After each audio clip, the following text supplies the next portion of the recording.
So in number 45, we have a light rod, 1 meter in length, rotating around its axis perpendicular to its length, and passing through its center as it's shown in the figure. Two masses of 4 and 3 kilograms are connected to the end of the rod.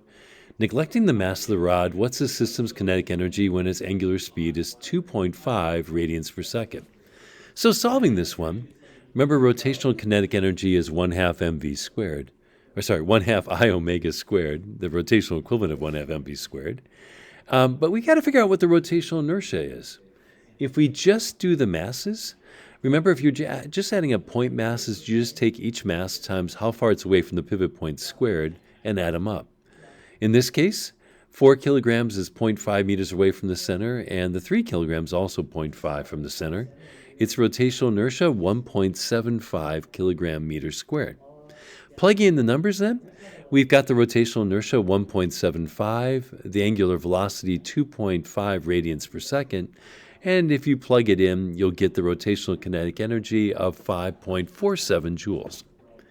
Part B says repeat the problem, assuming the mass of the rod is taken to be 2 kilograms. So exact same equation, but this time the rotational inertia is going to be the rotational inertia of the masses plus the rotational inertia of the rod. In this case, we already know the rotational inertia of the masses. That was 1.75. And for a rod pivoting around its center, if you look at the table, that's 1/12 ml squared, where m is the mass and L is the length. In this case, the total length is 1 meter. Its mass is 2 kilograms, so we end up with this. Rotational inertia of the masses and the rod together is going to be 1.92.